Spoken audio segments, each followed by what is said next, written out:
Hello students, कैसे हैं आप लोग। मैं दीपक सिंह। आज हम लोग इम्यूनिटी से जुड़ा हुआ एक डिजीज पढ़ने वाले हैं। सबको पता है एड्स, इसको HIV एड्स भी बोलते हैं। सबसे पहले तो इस डिजीज में आपको इसका फुल फॉर्म याद करना चाहिए, इसको समझना चाहिए। देखो, एड्स का फुल फॉर्म होता है एक्वायर्ड इम्यूनो डिफिशियंसी सिंड्रोम। नहीं, एक बार फिर से, एड्स का फुल फॉर्म होता है acquired immuno deficiency syndrome.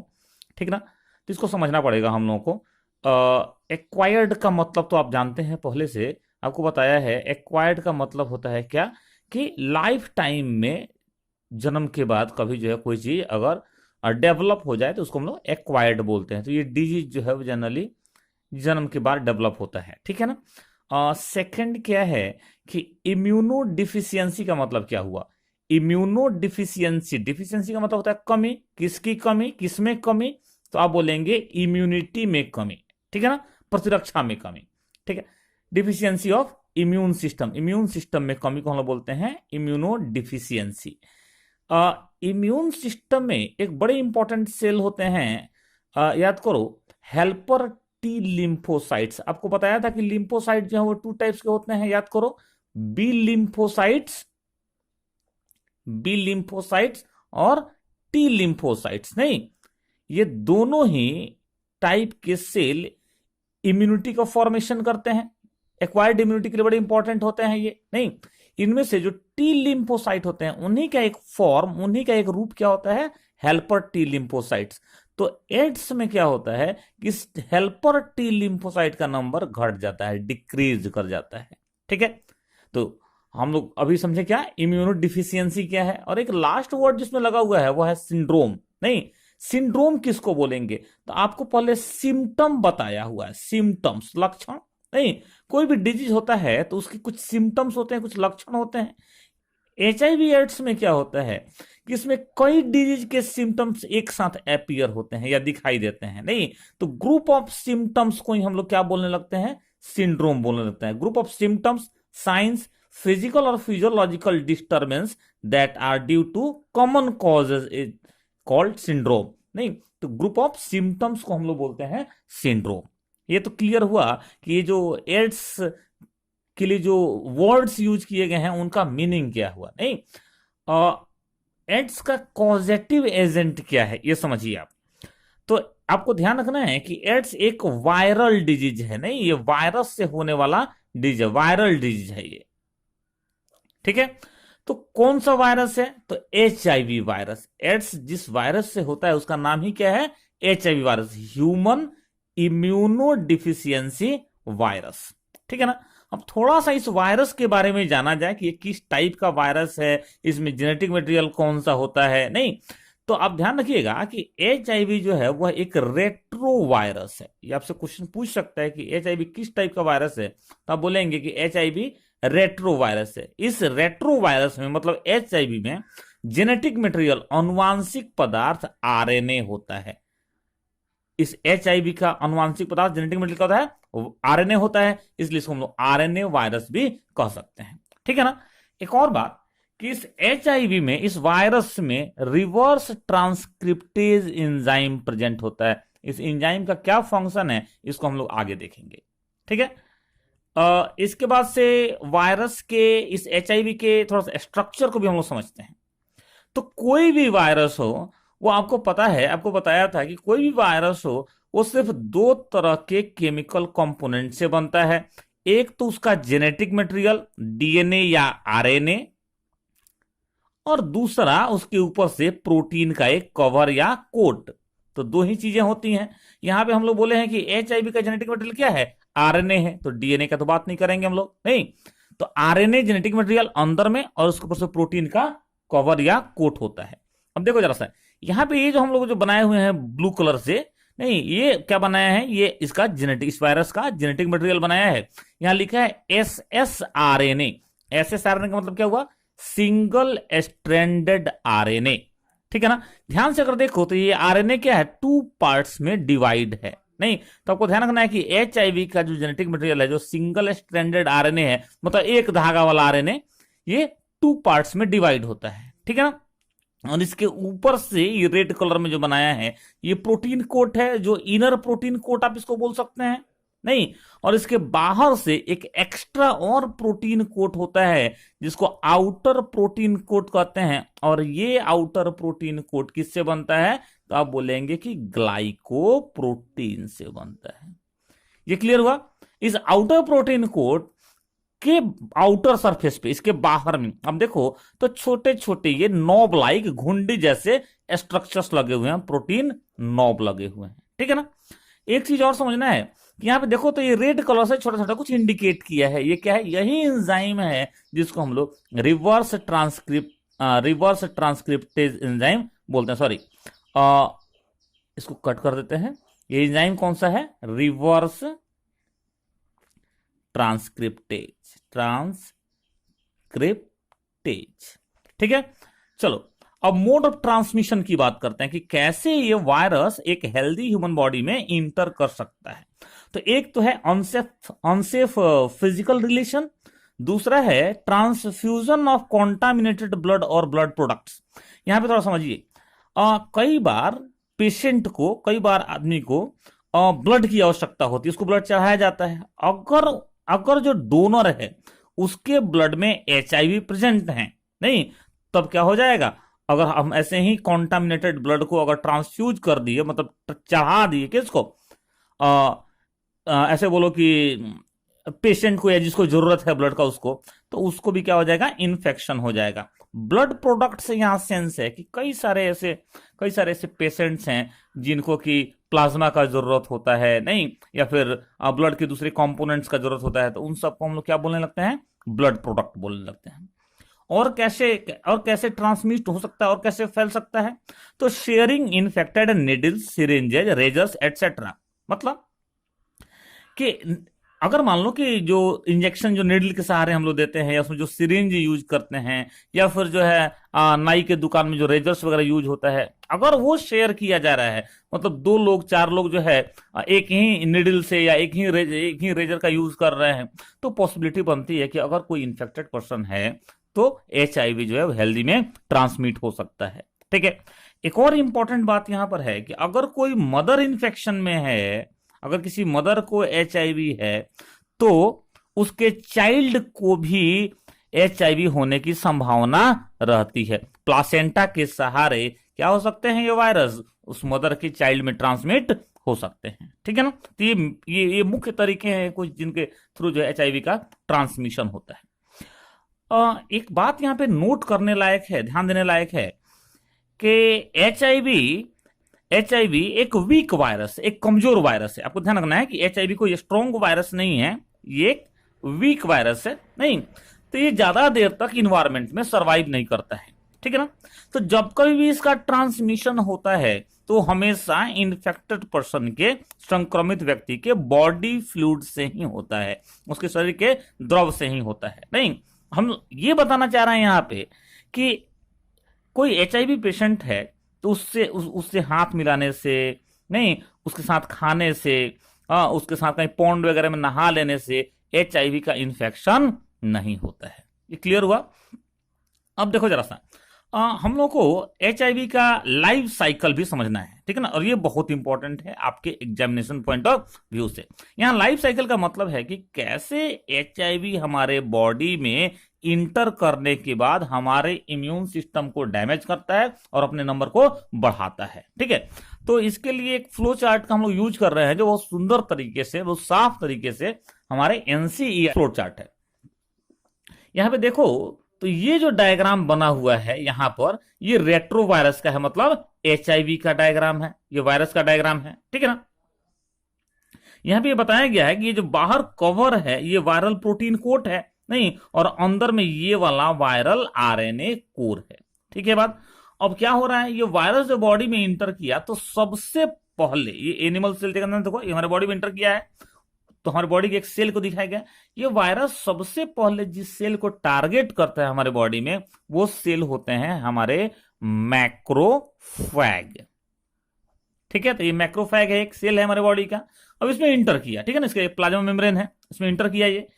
Inter करता है जब भी वायरस, तो क्या करता है कि अपना जेनेटिक मटेरियल हमारे सेल के अंदर डाल देता है और उसका प्रोटीन कोट हमारे सेल के बाहर ही रह जाता है। तो ये जो वायरस का जेनेटिक मटेरियल है, वायरल आरएनए जिसको हम लोग बोल रहे हैं, ये कहां इंटर कर गया? अब मैक्रोफैग में इंटर कर गया। नहीं, मैक्रोफैग में इंटर करने के बाद क्या होता है कि रिवर्स ट्रांसक्रिप्शन प्रोसेस जो एंजाइम वायरस में प्रेजेंट है, याद करो, रिवर्स ट्रांसक्रिप्टेज एंजाइम, यह एंजाइम इस वायरल आरएनए को बदल देता है वायरल डीएनए में। ये किसमें बदल गया? तो वायरल डीएनए में। नहीं, जिस प्रोसेस से बदलता है उस प्रोसेस को बोलते हैं रिवर्स ट्रांसक्रिप्शन। ट्रांसक्रिप्शन, ठीक है ना? आप इस प्रोसेस को जेनेटिक्स में समझेंगे, वहां बताऊंगा आपको। अभी इतना समझो कि जो वायरल आरएनए हमारे मैक्रोफैग सेल में आया था, उसको उस वायरस का रिवर्स ट्रांसक्रिप्टेज एंजाइम किसमें चेंज कर दिया? वायरल डीएनए में। ये डीएनए बन गया। नहीं, अब ये जो वायरल डीएनए है हमारे मैक्रोफैग का जो न्यूक्लियस, देखो ये मैक्रोफैग का न्यूक्लियस है, इसके डीएनए के साथ जुड़ जाता है। ध्यान से, क्या बोले हैं?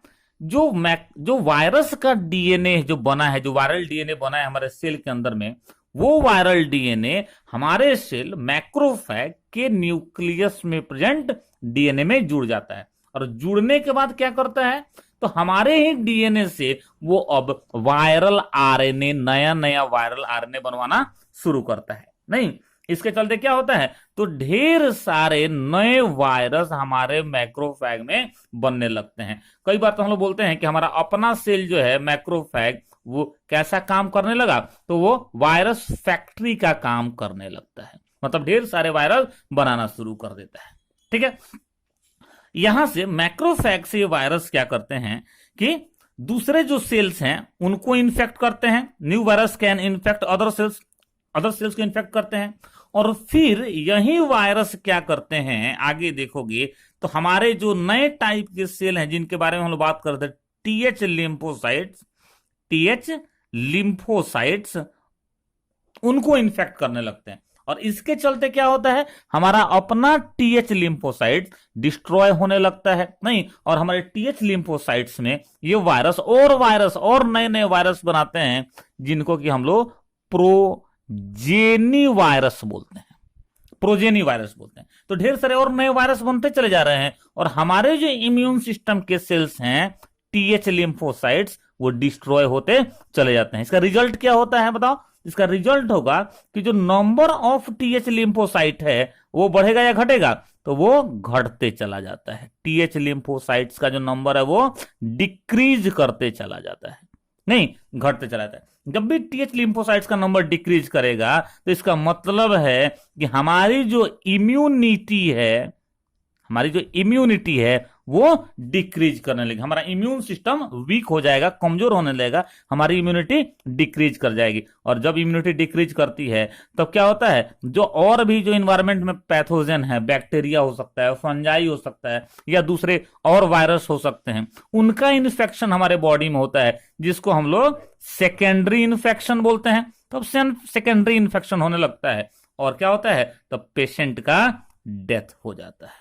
ठीक है, तो ये क्या हम लोग देख रहे थे? ये देख रहे थे हम लोग एचआईवी का लाइफ साइकिल और कैसे एड्स के पेशेंट का डेथ हो जाता है इम्यूनो डिफिशियंसी के चलते। ये समझ में आया? चलिए, इसके बाद से अब मान लो कि जब एक बार इन्फेक्शन हो गया है तो वायरस हमारे बॉडी में धीरे-धीरे देख रहे हैं कि नंबर बढ़ा रहा है। नहीं, तो डिजीज का जो सिम्टम है उसके एपियर होने, और जब से इन्फेक्शन हुआ है तब से लेकर के डिजीज का सिम्टम एपियर होने के बीच में एक ड्यूरेशन होता है, एक टाइम होता है, नहीं, जिसको हम लोग इंक्यूबेशन पीरियड बोलते हैं। अब ध्यान रखना है कि ये अलग अलग डिजीज के लिए अलग अलग होता है। एचआईवी में इंक्यूबेशन पीरियड पे हम लोग फोकस करते हैं। क्यों फोकस करते हैं? क्योंकि ये 6 मंथ से लेकर के, मतलब एक बार इन्फेक्शन हुआ तो हो सकता है कि 6 मंथ्स में सिम्टम नजर आने लगेंगे डिजीज के, और कई बार तो ऐसा होता है कि ये टाइम 10 ईयर्स का होता है, मतलब 10-10 साल तक जो है वो सिम्टम दिखाई नहीं देते हैं। तो इन बिटवीन द टाइम, इस बीच में क्या होता है कि इन्फेक्शन जो है वो कई लोगों को फैल जाता है, नहीं कई लोगों को ये वायरस ट्रांसमिट हो जाता है। तो आपको इंक्यूबेशन पीरियड भी याद रखना है। चलिए, एक बार जब डिजीज हो गया, जब सिम्टम्स नजर आने लगे, तब क्या होता है, तब डायग्नोसिस होता है, जांच करके पता लगाया जाता है कि वास्तव में ये डिजीज है या नहीं है। तो आपसे क्वेश्चन करेगा कि कौन सा स्पेशल टेस्ट किसके लिए किया जाता है, एड्स के लिए या एचआईवी टेस्ट के लिए किया जाता है। आप बोलेंगे इसके लिए जो पॉपुलर टेस्ट है वो है एलिजा टेस्ट। पॉपुलर टेस्ट कौन सा है, एलिजा टेस्ट। एलिजा टेस्ट के बारे में आप बायोटेक्नोलॉजी में थोड़ा पढ़ेंगे, नहीं अभी इसका फुल फॉर्म आपको लिख लिख के याद करना है। एलिजा का फुल फॉर्म याद करोगे, इंजाइम लिंक्ड इम्यूनो सॉर्बेंट एसे। नहीं, एलिजा का फुल फॉर्म हुआ इंजाइम लिंक्ड इम्यूनो सॉर्बेंट एसे। ये क्लियर हुआ। अब चलो, जब डिजीज कंफर्म हो गया तब ट्रीटमेंट की बारी आएगी। नहीं, आपको ध्यान रखना है कि prevention is best option. Prevention ही इसमें सबसे बढ़िया ऑप्शन है बचने का। इसके लिए, इस एचआईवी एड्स के लिए अभी तक कोई भी कारगर मेडिसिन या फिर इसका वैक्सीन या टीका नहीं बना है जो इस डिजीज को ठीक कर सके। बात समझ में आया? एक बार डिजीज हुआ तो इसका मतलब है कि डेथ होना ही होना है। नहीं तो सबसे बढ़िया तरीका क्या है कि इससे बचा जाए, प्रिवेंशन में रहा जाए। हाँ, ये अलग बात है कि डॉक्टर्स जो है इम्यूनिटी को बढ़ाने के लिए भी कुछ मेडिसिन देते हैं और साथ साथ कुछ एंटीवायरल ड्रग्स जो हैं, एंटीवायरल जो दवाइयां हैं वो भी दी जाती हैं, लेकिन उनका प्रभाव बहुत ज्यादा नहीं होता है। डेथ निश्चित ही हो जाता है इस डिजीज से। ठीक है बात। तो कोई मेडिसिन अभी तक नहीं है, कोई वैक्सीन भी अभी तक नहीं है। प्रिवेंशन सबसे बढ़िया तरीका है, सुनिए उपाय है इस समझने का। अब प्रिवेंशन में क्या क्या कर सकते हैं, नहीं प्रिवेंशन में बचाव के लिए क्या क्या कर सकते हैं, तो avoid unsafe physical relations, use safe blood transfusion, use disposables like needles, syringes, razors etcetera. मतलब क्या हुआ, ब्लड ट्रांसफ्यूजन जो है वो सेफ होना चाहिए। जब कभी भी किसी से ब्लड लेते हैं तो सबसे पहले डोनर का एचआईवी टेस्ट कराओ, नहीं ताकि पता चले कि ब्लड जो है वो सेफ है। जो जब भी निडल सिरिंज वगैरह यूज करते हैं तो डिस्पोजेबल का यूज करना चाहिए, नहीं जो एक बार यूज करके हम लोग थ्रो कर देते हैं, फेंक देते हैं। रेजर्स वगैरह भी ऐसा ही क्या होना चाहिए, डिस्पोजेबल होना चाहिए, सिंगल यूज वाले होने चाहिए। सबसे जरूरी है लोगों को एडुकेट करना, लोगों को बताना इसके बारे में, एडुकेट पीपल, नहीं लोगों को समझाना बताना। और क्या कर सकते हैं, तो कंट्रोल ड्रग एब्यूज। जो नशेड़ी होते हैं उनमें इस डिजीज के फैलने की संभावना बहुत ज्यादा होती है, तो ड्रग एब्यूज को कंट्रोल करना भी बहुत जरूरी है। अपने यहाँ इंडिया में एक ऑर्गेनाइजेशन है नाको, आप लोग देखे होंगे जहां तहां दीवार वगैरह पे ऐसे ऐसे रेड रिबन बनाया हुआ रहता है। नहीं, ये नाको का सिंबल है रेड रिबन, अब ध्यान रखिएगा। तो national AIDS control organisation, national AIDS control organisation India में, नहीं एड्स के बारे में एजुकेशन का काम जो है ये ऑर्गेनाइजेशन देखती है, ये लोगों को समझाती है, एड्स के बारे में जानकारी फैलाती है, नहीं एड्स के मरीजों को का पहचान भी करती है ये। तो इस ऑर्गेनाइजेशन का फुल फॉर्म भी आपको याद रखना है, इधर लिख देता हूं, नेशनल एड्स कंट्रोल ऑर्गेनाइजेशन, ये नाको, नहीं एजुकेशन काम कर रही है इंडिया में, नाको है। और साथ साथ क्या है, तो कुछ और भी एनजीओ है, नॉन गवर्नमेंट ऑर्गेनाइजेशन भी हैं जो इस फील्ड में काम कर रहे हैं। ठीक है ना।